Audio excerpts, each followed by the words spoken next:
Hi, welcome to Parenting Explained. I'm your host, Dr. Hammond. Today we have an amazing expert, Jesse McCarthy. Welcome to the show. He is a graduate and with a bachelor's in psychology from UCLA. He then went into teaching and has years of experience with many children, teens, and families. So welcome to the show. Thanks for having me. You're welcome.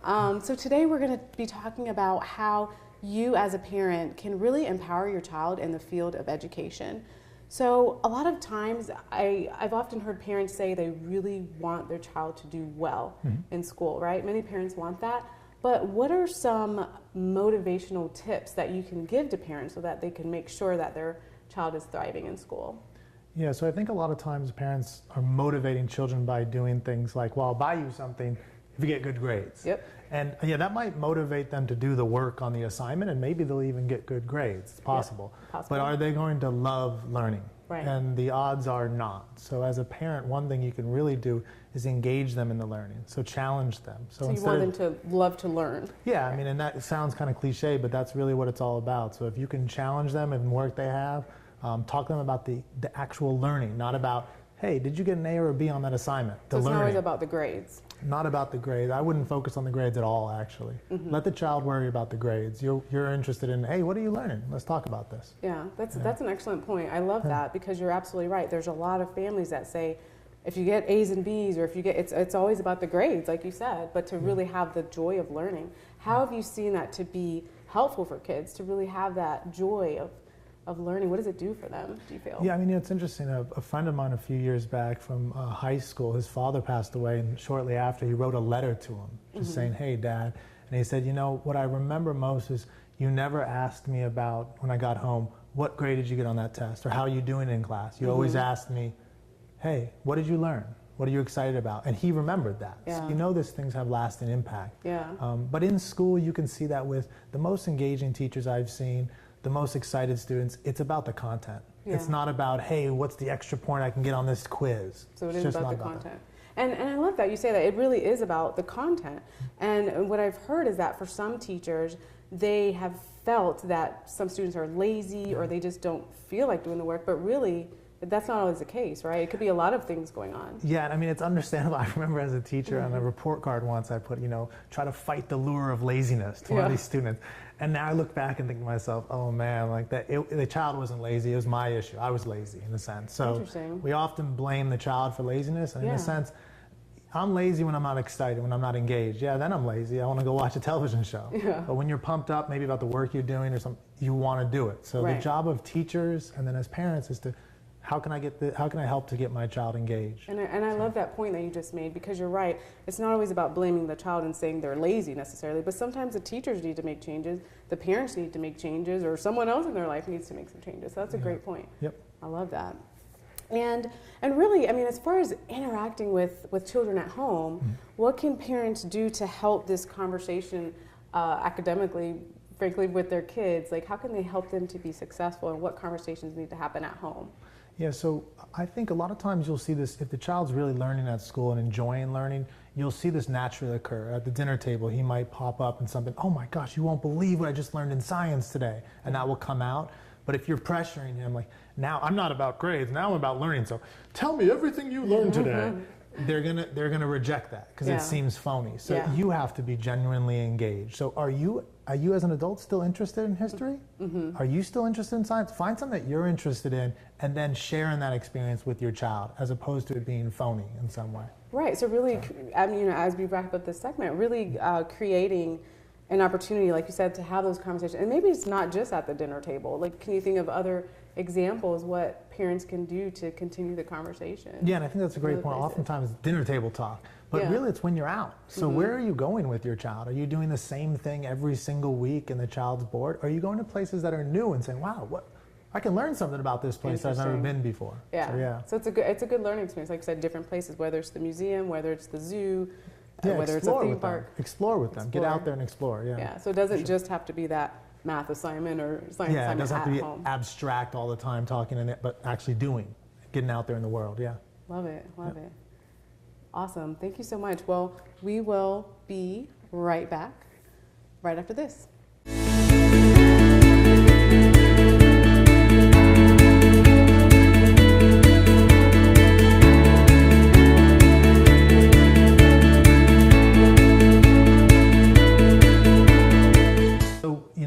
lot about independence, and this includes how you acquire knowledge. So an example is in junior high, I was teaching some 8th graders history, and I taught them that after the War of 1812, the White House was burned down by the British. And interestingly, I told them the reason why it's called the White House is because it was painted over after the war. And then a few days later, I'm doing more research. I had to hurry up and put that lesson together. I realized, I'm doing my research. Wait, I found a document that said the White House before the War of 1812. So I had taught the children a fact that wasn't a fact. So when I went back in there, I thought, I'm not going to tell them this yet. I'm going to put on the test, are you certain, on one of the tests, are you certain that the White House was called the White House after the War of 1812? And most of the kids put, yes, I'm certain. Afterwards, I told them they didn't get a point. I said, they didn't get a point on the test. This is way back when. I told them, yeah, the White House was called the White House before that. And they were like, oh my gosh, no way, I'm not getting a point for this? And they were really upset. And I asked them, well, how do you know it's certain? And they said, because you told me it was so. That's not knowledge. If you're just copying what your teacher said, that's not knowledge. So it's really important to ensure that students are actually learning for themselves, not just imitating information that you give them as a teacher. As a parent also, I talked about exploring with your child. I know I saw this one movie once that was just horrible. These parents were so scared about what the world would do to their children that they kept them inside most of the time. So those children, all they did is they listened to records, and they also read some travel brochures, and they were so excited in seeing the world, but they were inside their own home because of their parents. What we can do as positive, really good role models and parents, bring them out into the world, explore with them. That doesn't mean you have to go on a trip to, Europe that you don't have money for. That means you could take a 20-minute drive to a different neighborhood and go see what's going on outside of your environment. Children need experience, real experience. And you as a parent can really be engaged with that and excite your child in doing that, in exploring.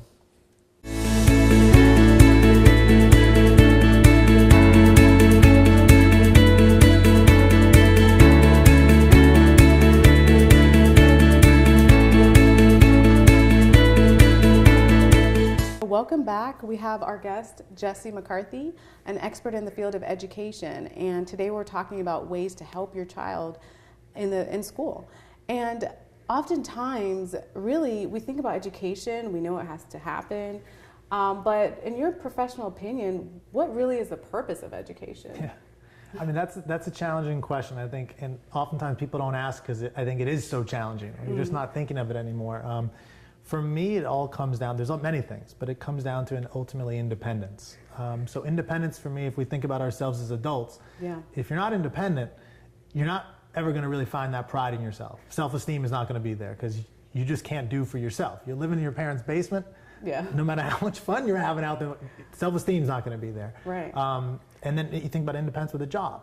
Now you can get a job but if you're thinking about a career that you love, you got to be independent, because what do I want to do with my life, as opposed to, well, I know that job's open and I'll just go do it. So teaching independence. Yeah, independence building at the core. I mean, if we're learning all this knowledge that most of us just forget, after the test basically, that doesn't help us. But if we're thinking about knowledge in connection with independence, how will that aid us in the real world? Then everything starts to come together for education. I really love that, what you're mentioning. It's really the social emotional piece too, as you're mentioning, and teaching that independence, because again, I mean, who remembers maybe their algebra or trigonometry class and all the equations sometimes later on, but being independent and having those skills, like you mentioned, in the workplace and with your family and relationships is really important. Yeah, and I think you raising that, I think when we think of independence, it kind of takes over everything. So you have, if you talk about academics, many people say, well, academics don't really apply to life.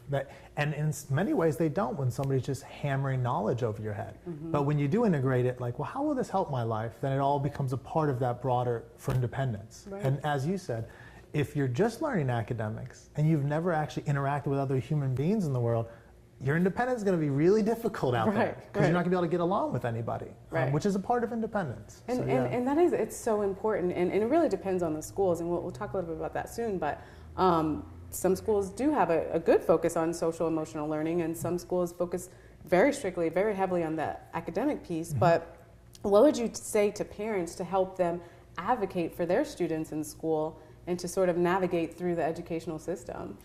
Yeah, so I mean, connected with independence too, a lot of times parents aren't really engaged in what their child's doing in school beyond, as we talked about, are you getting A's and B's? Right. That's it. Yeah. And you can think about this in terms of like when we go out to get a car, we don't just randomly go, let's go to the dealership that's near our house. We are searching. I want this car. And it's not only just this car, I want this color car. I want when it comes to schools, oh, I got a local school down the road. Right. Let's go bring my child there. I think a lot more thought needs to go into what do I want out of my child's education and where can I achieve that? Where can he achieve that? What school and so forth. So looking at the school, and that's a good point too, because a lot of parents really, I've often heard, I'm sure you have, and many people, I want my child to get a good education. Yeah. But what does that really mean? Like, what does that look like? What are some steps that parents can take to make sure that their child is getting a good educational experience? Yeah, and I really like that question because it is, I want my child to get a good education, but what is that? Right. And as I said, I think it would be a long, elaborate, answer to say what a good education is. But as you're saying, what can a parent do? I think you can look for, if my child's in a particular school, does he seem engaged with the work? Does he talk about his teacher? Like he really, I care about Mr. Newman or whatever your teacher name is. Is he really thriving in that sense of, I'm learning something and I find it valuable? So are they engaged? Yeah, and if that's not occurring, even if your child is a straight A student, all A's, because these were the best children because they did everything we wanted as teachers. Yeah. But if he's not coming home engaged and excited about that learning, that's not really success. That's a great point. We all know people that it was straight A's and when they got out of college, they didn't turn out so well. So it's not always the case that good grades relate to success. That's a really great point because I agree with you that many times we just look at the academics, we just look at what are your grades on the report card coming home, but really it sounds like what you're saying is families need to see, are they engaged? Yes, grades are important. How are they doing socially? How are they doing emotionally? Yeah, and I don't want to throw out the idea that academics are incredibly important. Knowledge, understand, the ability to do abstract math in your head is so important. So it's the content's important, but it's just the focus on, is he as good as his neighbor in class? That's detrimental. And that would vary per school. So. Oh yeah, yeah. Oh definitely, of course. Yeah. Wow. Yep. Any other tips as far as we wrap up? Any other tips for what to look for with really good education? Yeah, so I mean, you know what I always recommend, and it's funny because this rarely happens in public schools, go sit in on your child's class. It might be challenging to get in because I know I've heard horror stories about parents trying and they don't get in, but just go attempt it at least and see, how is this teacher interacting with my child? What is my child actually learning? And then is it good in my judgment as a parent? Right, that's a great point. So definitely, if you can, take the time to sit in on your child's class and see what that environment's like. Great tips. So stay tuned. We will be right back after this.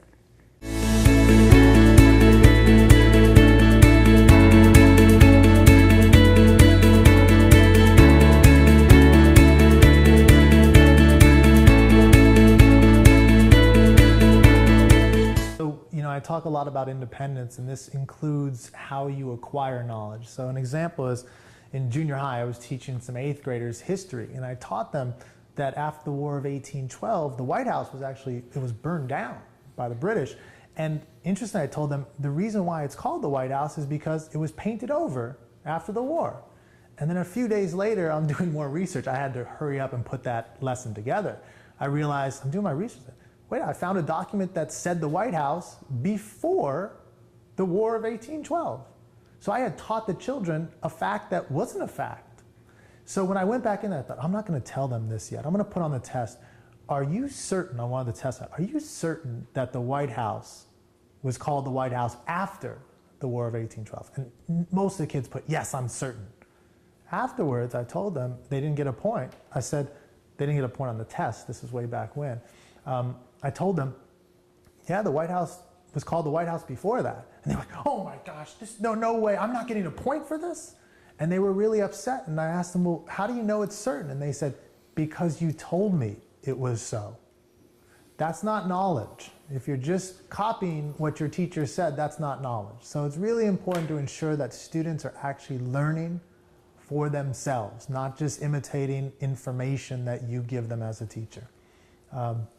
As a parent also, I talked about exploring with your child. I know I saw this one movie once that was just horrible. These parents were so scared about what the world would do to their children that they kept them inside most of the time. So those children, all they did is they listened to records, and they also read some travel brochures, you know, and they were so excited in seeing the world, but they were inside their own home because of their parents. What we can do as positive, really good role models and parents, bring them out into the world, explore with them. That doesn't mean you have to go on a trip to, you know, Europe that you don't have money for. That means you could take a 20-minute drive to a different neighborhood and go see what's going on outside of your environment. Children need experience, real experience. And you as a parent can really be engaged with that and excite your child in doing that and exploring.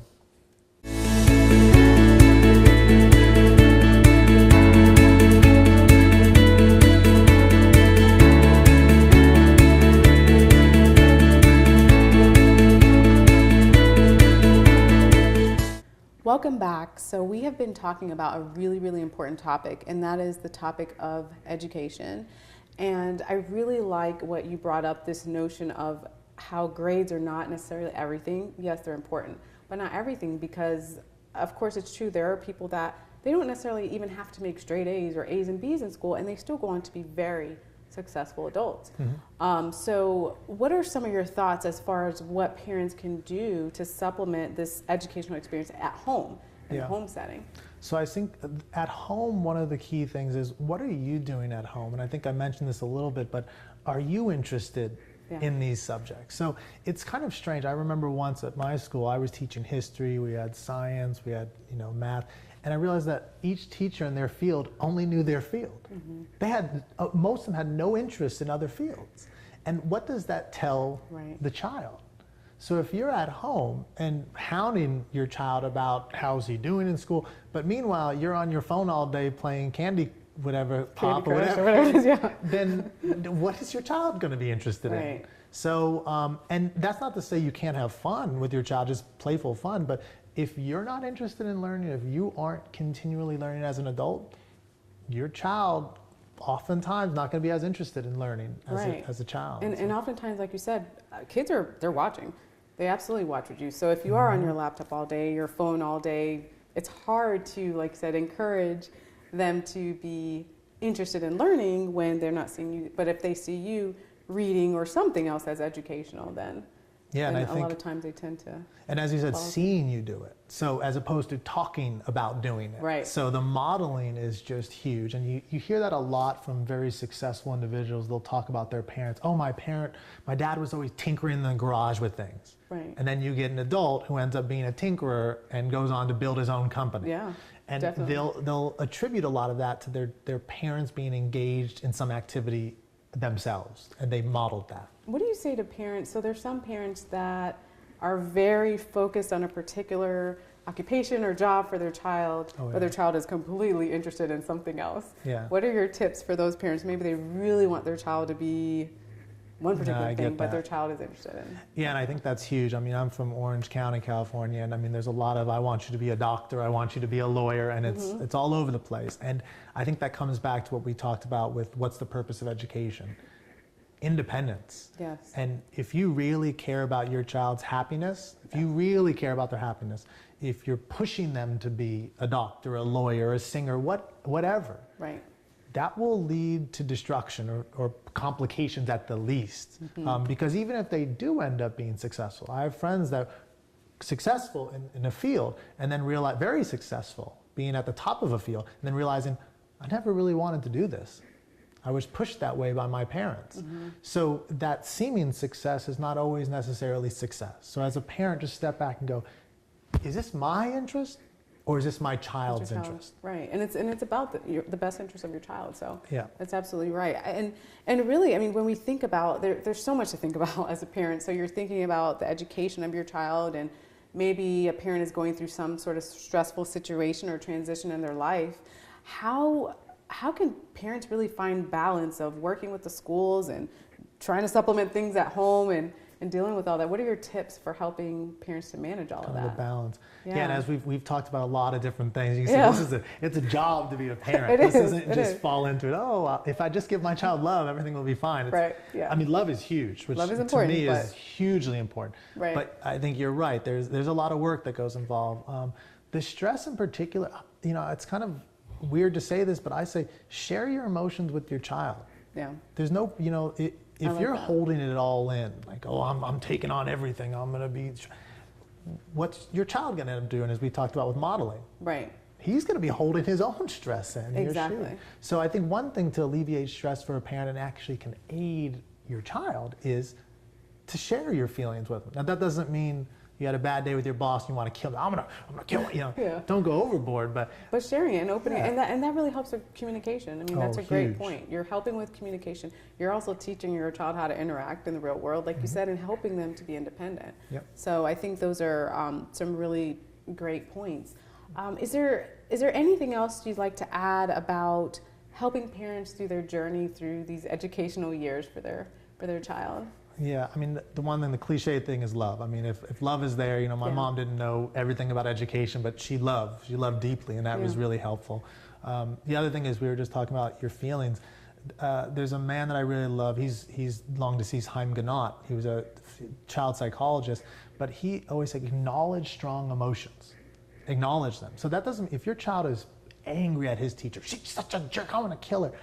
Don't, what are you doing yelling at your teacher? Why are you, it's okay to be upset. It looks like you're upset right now. Acknowledge strong emotions, because it's okay to have strong emotions. Not okay to act on those emotions all the time, but every emotion is okay. It is okay. So acknowledge the emotion. And to normalize it, because we all have emotions. Oh yeah. But like you said, normalizing those emotions and really telling your child that it's okay to have those emotions, granted, helping to steer them with their actions that may come about from their emotions. But I love that. And to learn more about Jesse, you can go to montessorieducation.com, and you also have a book coming out. Yep, by that name, Montessori Education. Montessori Education. Yeah, that'll be coming out soon. Wonderful. Do you want to tell us briefly about the book? Yeah, so I mean, as we've been talking about here, independence, Montessori to me, Montessori education, schooling is really where it's at to help your child, particularly in the younger years, to gain that independence. So yeah, writing a book on what Montessori is all about and how it can really aid your child's future. Wonderful. Wonderful. Well, thanks so much. Loved having you. Yeah, awesome thanks guest. for having me. Thanks for all your Thank you. tips. Really appreciate it. Thank you. Thanks so much. All right. Thank you so much, and we'll see you next time.